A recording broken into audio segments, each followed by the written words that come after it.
Assalamualaikum warahmatullahi wabarakatuh. Hari ini saya akan menceritakan kisah Nabi Muhammad SAW.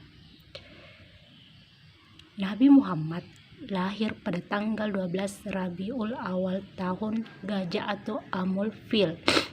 Disebut demikian karena pada tahun Raja Abraham datang di Mekah bersama bala tentaranya dengan menunggang kendaraan gajah hendak menghancurkan Ka'bah.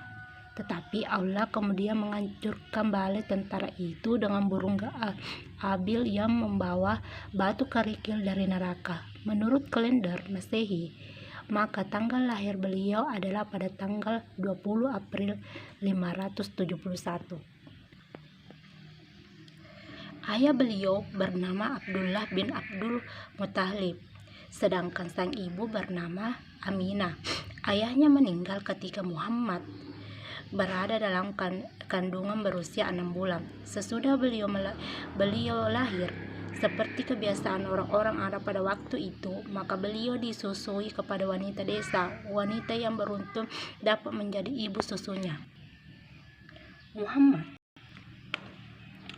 Muhammad dapat berbicara bahasa Arab dengan fasih, karena bahasa pedesaan saat itu masih murni. Beliau pun berada di pedesaan hingga berusia 5 tahun. Sesudah itu beliau dikembalikan kepada orang tuanya di Mekah. Ketika beliau berusia 6 tahun, diajak ibundanya untuk berziarah ke makam ayahnya di Madinah.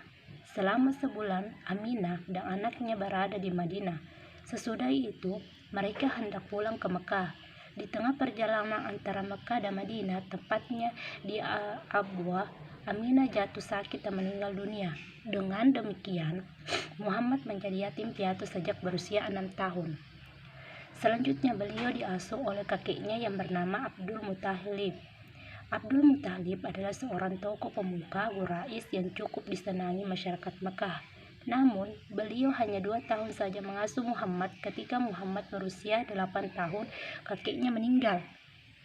Kini beliau diasuh oleh pamannya, yaitu Abu Talib. Kasih sayang Abu Talib kepada Muhammad pun tidak kekurangan, bagaikan ayah kandung sendiri, bahkan dirasa lebih besar dari anak-anak sendirinya. Hal ini disebut sifat-sifat yang baik dan terpuji. Abu Talib bukanlah termasuk orang kaya, sehingga dalam asuhan Abu Talib, Muhammad mengembala kambing untuk menambah penghasilan keluarga. Pada usia 12 tahun, Muhammad diajak pamannya ke Syam untuk berdagang. Sesampai di Busra, mereka bertemu dengan seorang pendeta Nasrani yang bernama Buhairah. Pendeta tersebut menasihati Abu Talib agar segera membawa keponakannya kembali ke Mekah, sebab ia khawatir orang-orang Yahudi akan membunuh Muhammad, karena jelas sekali pada diri Muhammad terdapat tanda-tanda kenabian. Sepulangnya dari Syam, Muhammad kembali mengembala kambing. Ketika berusia 15 tahun, ia sempat menyaksikan perang Fijar, yakni peperangan antara suku Quraisy yang mempertahankan kesucian kota Mekah dari ancaman suku Qais. Sesudah dewasa, ia bekerja sama dengan seorang janda yang bernama Khadijah. Muhammad membawa dagangan Khadijah ke Syam.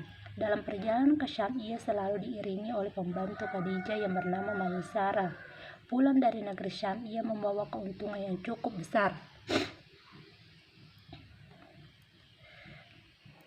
Dalam perjalanan, karena kejujuran itu, Khadijah tertarik dan ingin mengawini Muhammad.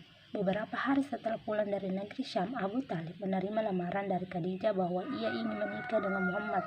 Abu Talib sendiri tidak keberatan, dan berlangsung perkawinan itu saat Muhammad berusia 25 tahun. Sedangkan Khadijah berusia 40 tahun. Terjadilah banjir yang melanda kota Mekah sehingga Ka'bah mereka hormati rusak. Para pemuka Quraisy sepakat memperbaikinya sewaktu hendak meletakkan Hajar Aswad pada tempatnya. Terjadi perselisihan, masing-masing merasa berhak untuk meletakkan batu itu. Masing-masing kepala suku tersebut berselisihan meruncing. Hampir saja terjadi pertumpahan darah. Pada saat itu Muhammad tampil ke muka bumi umum dan mengajukan usul yang menarik. Muhammad meminta sehelai kain untuk dihamparkan. Lalu Hajar Aswad diletakkan di tengah kain-kain itu. Kemudian masing-masing kepala suku meminta memegang bagian tepi kain, kemudian diikat bersama-sama. Ketika hendak meletakkan Hajar Aswad, Muhammadlah yang melakukannya. Dengan demikian puaslah semua pihak. Nama Muhammad pun semakin terkenal sejak peristiwa itu.